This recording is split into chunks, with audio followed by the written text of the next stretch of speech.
Mwebale nnyo bannaffe nawe osobola okwambala n'ogenda kubanga omukolo ogukyagenda mu maaso. Samaka aliko obulemu ng'alina abaana abasukka mu 3 ku kyalo Kabaale mu ggombolola y'e Ruhinda e Rukunjiri. Alajjanidde gavumenti okumutaasa ku mugagga ayagala okugula ekibanja kye ku kifuba. Ono yasalawo okumuggalirayo oluvannyuma lw'okugula abaganda be n'abasengula. Omusasi waffe naye abaddeyo katubifune mu bujjuvu. Aluna Kanyike ng'aliko obulemu agamba nti omugagga wa Capital Shoppers Ponsiano Ngabirano aludde nga muyiganya ng'ayagala okugula ekibanja kye era ng'amusindikira abantu bamusikirize okutunda oluvannyuma lw'okugula abaganda be n'ekitaawe nga tannafa. Jange yali ayina ebiwandiiko bya 1914 ebikwata ku ttaka eryo era yagenda okufa n'abitulekera. Kati ebiwandiiko ebyo ne kubaako abasirikale bankubira essimu nti mbitwalye President Museveni. Kati bwe nali mbitwala nga tutuuse bayitawo mu Katongole twasangawo abasajja ne bayimiriza mmotoka gye nalimu banzijamu ne banteekako pisito ebiwandiiko ebyo ne babitwala. Bano batuuze ku kyalo Kabaale mu ggombolola y'e Ruhinda mu disitulikiti y'e Rukungiri.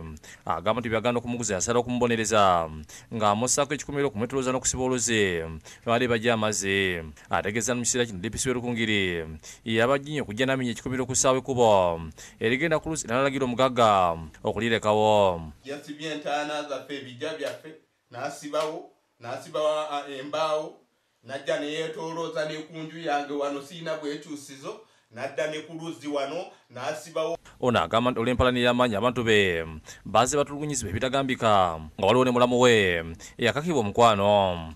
Omwana oyo gwe badifayiringa mu kiseera kino aliwo. Omwana yabula kubanga bwe yatuuka muno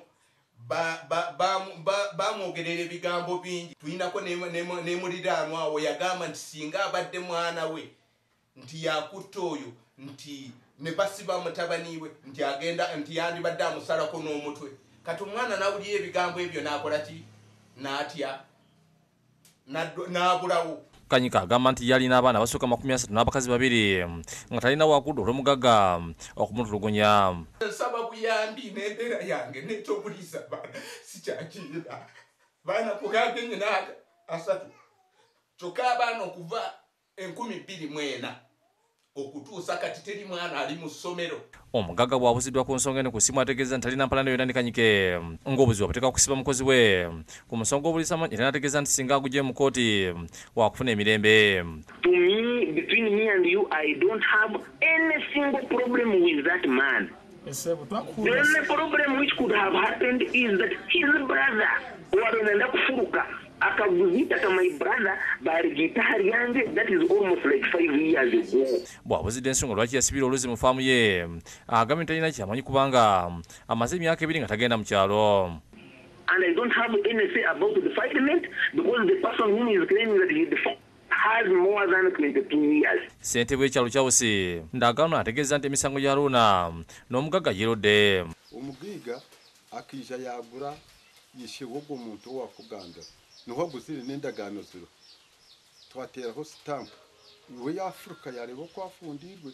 Mu kiseera kino Kanyike ne famire basizeewo kukuba amataffaali okwebezaawo. Naye kale ng'abavubuka abakulu n'abawala abakulu twasalamu ne tugamba katubeere nga tukuba buroka tubeewo. Twine itaka ly'okuyingamu nitupangisa nitugezaho munonga tweyiyayiriza abakandi naho amwirimbo ryita yitukuziika akananka akagira ngu orarenganise ekijere bine ku bantu